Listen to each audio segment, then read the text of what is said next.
ये 150 किलो का लड़का है डेविड गॉगिन्स, जो खुद से खुश नहीं था। सब इसको लूजर बोलते थे। हर टेस्ट चीटिंग करके ये पास करता था। इसकी फुल टाइम जॉब थी घरों में घुस के किचन के कॉकरोचेस को मारना। लेकिन एक दिन इसे रियलाइज हुआ कि इस जिंदगी में सिर्फ कॉकरोचेस मारने के लिए पैदा नहीं हुआ है, और अगर इसने अपनी लाइफ में कुछ नहीं किया तो ये ऐसे ही मर जाएगा। और ये चेंज हुआ। इसके दिल में छेद होने के बावजूद इसने अपना वेट 50 kg कम किया। इसने एग्जाम्स क्लियर किए, अमेरिका की नेवी का इलीट नेवी सील बना, और इवन की हर वीकेंड में 120 किलोमीटर की 8 हफ्ते तक रेस दौड़ा। और आज इनके इंस्टाग्राम में 5 मिलियन से ज्यादा फॉलोअर्स हैं, जिन्हें ये इंस्पायर करते हैं। तो इस वीडियो को पूरा देखिएगा, क्योंकि इनकी स्टोरी हमें बहुत इंस्पायर करने वाली है। तो आइए जानते हैं इनकी कंप्लीट स्टोरी को। डेविड बोलते हैं कि मैं पहला काला बच्चा था जो मिलर्ड फिलमोर हॉस्पिटल न्यूयॉर्क में पैदा हुआ था। मेरे डैड के खुद का स्केटिंग रिंग था, उनके बार्स थे, उनका प्रोस्टिट्यूट्स का भी बिजनेस था। मेरे डैड मुझे बहुत मारते थे, मेरी मॉम को बहुत मारते थे। एक बार ऐसा टाइम आया कि मेरे डैड ने मेरी मॉम को पंच मारा, जिससे वो स्टेयर्स में गिर गई और वो उन्हें बेहोशी की हालत में ही बालों से घसीटते हुए नीचे ले गए। जब डेविड ने भागकर अपनी माँ को बचाने की कोशिश की तो डेविड के पिता ने उन्हें बेल्ट से मारा। उनकी माँ बहुत सालों तक ये सब सहन करती रही। डेविड के भाई और उनकी माँ को सुबह के 3 बजे तक उनके डैड के स्केटिंग रिंग को साफ करना पड़ता था। इन सब चीजों की वजह से वो क्लास के किसी भी लेसन को अच्छे ढंग से सीख नहीं पाए।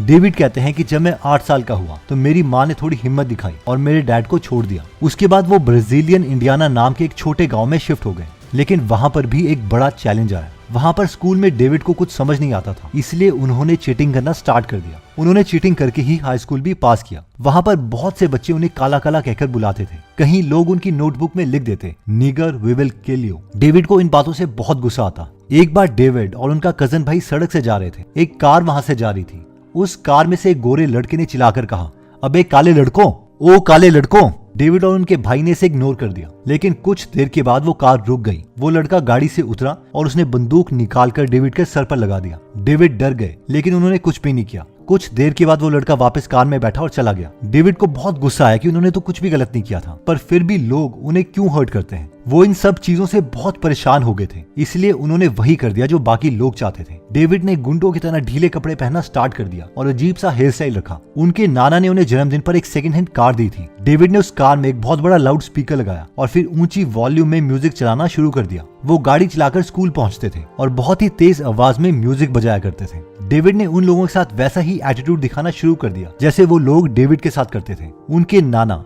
एयरफोर्स से रिटायर्ड कुक थे। उन्हें अपनी नौकरी पर बहुत गर्व था। वो हर संडे चर्च अपनी यूनिफॉर्म पहनकर ही जाते थे। डेविड को पैरा रेस्क्यू में बहुत दिलचस्पी हो गई थी। ये वो सोल्जर होते हैं जो प्लेन से पैराशूट पहनकर रेस्क्यू मिशन के लिए जंप करते हैं। उन्हें लगा एयरफोर्स में जाना बहुत आसान होगा, लेकिन बाद में उन्हें पता चला कि इसके लिए उन्हें ASVAB टेस्ट देना पड़ेगा। उन्हें पता था कि अगर उन्हें ये एग्जाम क्लियर करना है तो उन्हें बदलना होगा, क्योंकि डेविड हर सब्जेक्ट में फेल हो रहे थे। वे अक्सर स्कूल में एब्सेंट रहते थे। उनकी माँ को स्कूल से एक लेटर भी मिला था जिसमें लिखा था कि अगर उनके बेटे ने इम्प्रूव नहीं किया तो वो स्कूल कभी पास नहीं कर पाएंगे। डेविड कहते हैं कि मैं लाइफ में कुछ बड़ा करना चाहता था कि जब भी मैं खुद को शीशे में देखूं तो मैं अपने ऊपर प्राउड फील करूं। लेकिन जब भी मैं खुद को शीशे में देखता था तो मुझे खुद पर गुस्सा आता था कि ये कौन है। मुझे ऐसा नहीं बनना था। मैं चाहता था जब भी लोग मुझे देखें तो वो मेरी रिस्पेक्ट करें, मुझसे प्यार करें। जब एग्जाम की बारी आई तो उन्होंने एक पैराग्राफ पढ़ा, लेकिन उन्हें कुछ भी समझ नहीं आया। उन्होंने दोबारा से पैराग्राफ पढ़ा, फिर उन्हें समझ नहीं आया। उन्होंने थर्ड टाइम पढ़ा, फिर उन्हें समझ नहीं आया। फिर उन्होंने उस पैराग्राफ को लिखना स्टार्ट किया। उन्हें फिर भी वो पैराग्राफ समझ नहीं आया। उन्होंने फिर लिखा, उन्हें फिर पैराग्राफ समझ नहीं आया। लेकिन इवेंचुअली वो ऐसा करते गए और फाइनली उन्हें वो पैराग्राफ समझ आ गया। और एक एक पैराग्राफ इसी तरह से सीख के उन्होंने अपना एग्जाम क्लियर कर दिया। उन्होंने अपना सर मुंडवाना शुरू कर दिया था। अपने कपड़े पहनने का तरीका भी बदल दिया था। उन्होंने अपना गुस्सा कम कर दिया और लाउड म्यूजिक को भी दूर कर दिया। डेविड हर सुबह 5 बजे उठकर एक्सरसाइज करते और वो मीलों दौड़ते, चाहे फिर बर्फ हो या बारिश हो। जब ट्रेनिंग शुरू हुई तो डेविड की हाइट 6 फीट 2 इंचेस थी और वेट कम से कम 95 kg था। वो सबसे बेस्ट थे। उन्होंने रनिंग, पुशअप, सिटअप सब में अच्छा परफॉर्म किया। हालांकि पैरा रेस्क्यू में उन्हें अच्छी स्विमिंग आना भी जरूरी था, पर डेविड इसमें अच्छे नहीं थे। क्योंकि वो गरीब थे, इसलिए उन्होंने पहले कभी भी किसी स्विमिंग क्लास में एडमिशन नहीं ली थी। वहां उन्हें कई बार पानी वाली एक्सरसाइज से गुजरना पड़ा। इंस्ट्रक्टर्स पानी के अंदर उनके कॉन्फिडेंस को चेक करते थे। कई बार रेस्क्यू मिशन में सोल्जर्स को पानी के अंदर कूदना होता है, वो भी समुद्र में। डेविड को बहुत मुश्किल हो रही थी। उनकी परफॉर्मेंस स्कोर बहुत कम था। सिर्फ 10 हफ्ते के अंदर ट्रेनिंग थी और उनके बीच में उनका मेडिकल चेकअप और ब्लड टेस्ट भी होना था। चेकअप के दौरान डॉक्टर्स को पता चला कि डेविड को सिकल सेल्स की प्रॉब्लम है, जिसका मतलब है कि ज्यादा एक्सरसाइज करने से उन्हें हार्ट अटैक आ सकता है। सब इंस्ट्रक्टर्स ने तय किया कि ये डिसीजन वो डेविड पर छोड़ देंगे कि वो आगे ट्रेनिंग करना चाहते हैं या नहीं।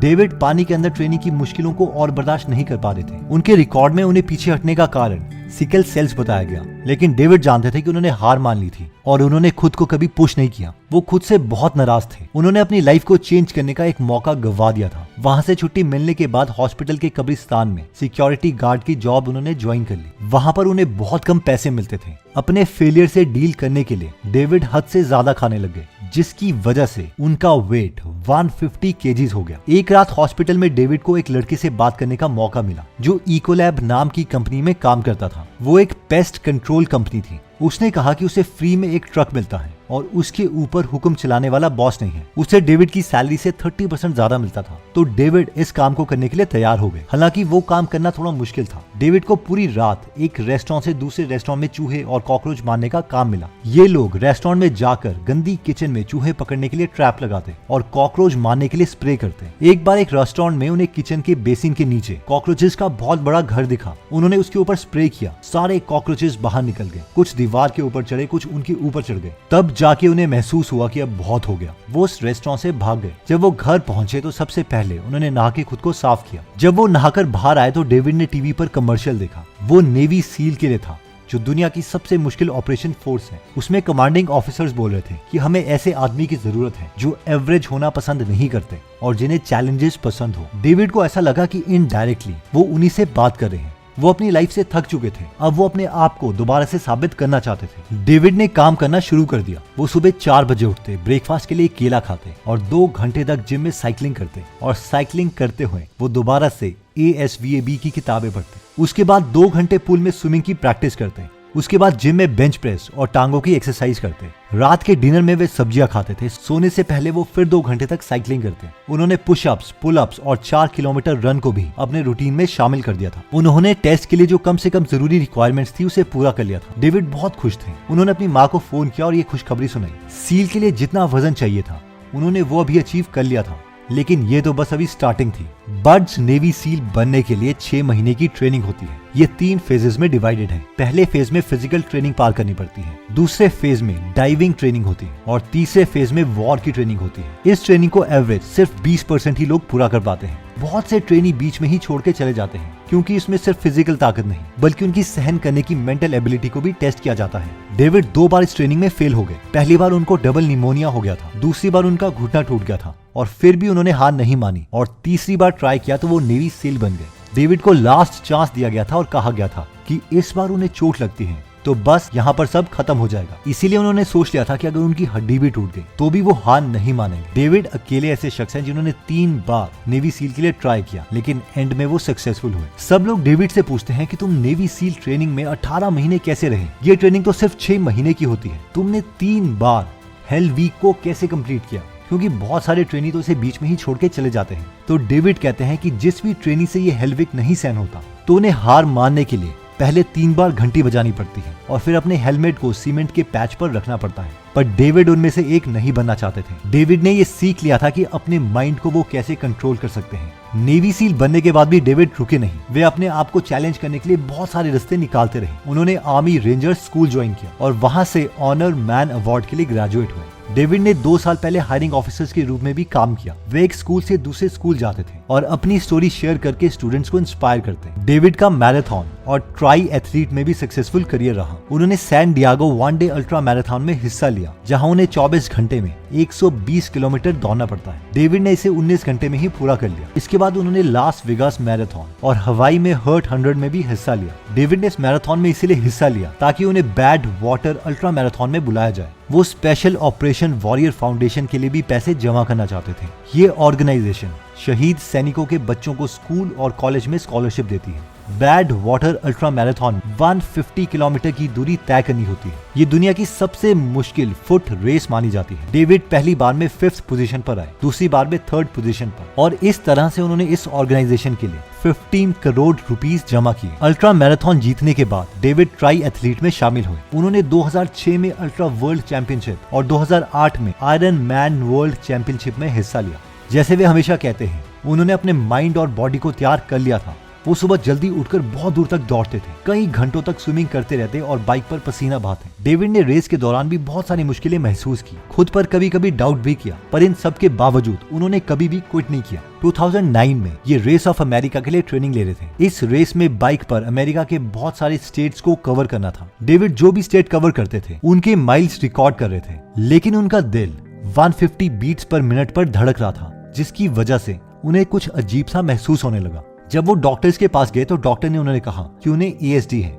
इसका मतलब है कि डेविड के दिल में छेद है और वो इसी के साथ पैदा हुए थे। डॉक्टर्स को यकीन नहीं हुआ कि वो इतना फिजिकल एक्टिविटी कैसे करते हैं। उन्हें बताया गया कि उनकी सर्जरी बहुत जरूरी है और उनके दिल में छेद को बंद करने के लिए पैच लगाना पड़ेगा। उनकी पहली सर्जरी फेल हो गई, लेकिन दूसरी सक्सेसफुल हुई। डेविड को कुछ भी रोक नहीं सका, ASD भी नहीं। इसके बाद उनका अगला टारगेट था पुलअप्स। वो अपना नाम Guinness book of world record में लिखाना चाहते थे। उन्हें 24 घंटे में 4020 पुलअप्स करने का रिकॉर्ड तोड़ना था। डेविड पहली और दूसरी कोशिश में नाकाम रहे, लेकिन थर्ड टाइम उन्होंने 4030 पुलअप्स करके इस रिकॉर्ड को तोड़ दिया। अब इस स्टोरी से एक बात तो क्लियर है कि हमारा पोटेंशियल जितना हम सोचते हैं उससे कहीं ज्यादा है। डेविड ने तो सालों तक मेहनत की, कभी वो आगे बढ़े, फिर गिरे, फिर उठे। लेकिन अब हमें खुद से सवाल पूछना है कि सालों तो छोड़ो, क्या हम 3 महीने की कमिटमेंट खुद से कर सकते हैं या नहीं? हम में से जो भी रेडी है, हमें कमेंट में लिखना है कि I am ready for 3 month challenge. और इस 3 महीनों में हमें कमिटमेंट करनी है कि हम अपने गोल के अलावा कुछ भी नहीं करेंगे। एंड ट्रस्ट मी, इन 90 दिनों में हम अपने पोटेंशियल को तो जान ही लेंगे कि हम जितना सोचते हैं हम उससे कहीं ज्यादा कर सकते हैं। डेविड कहते हैं कि लोग अभी मुझे देखते हैं और वो सोचते हैं कि वाओ,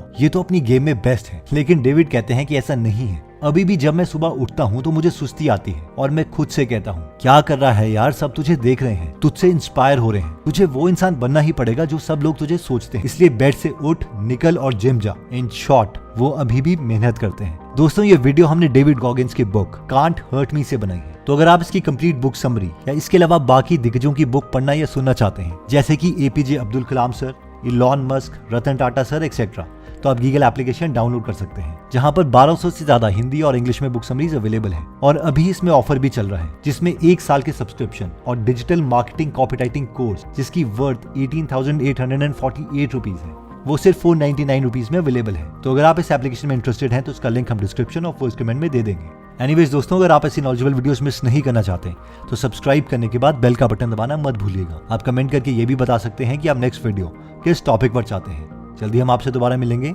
जय हिंद।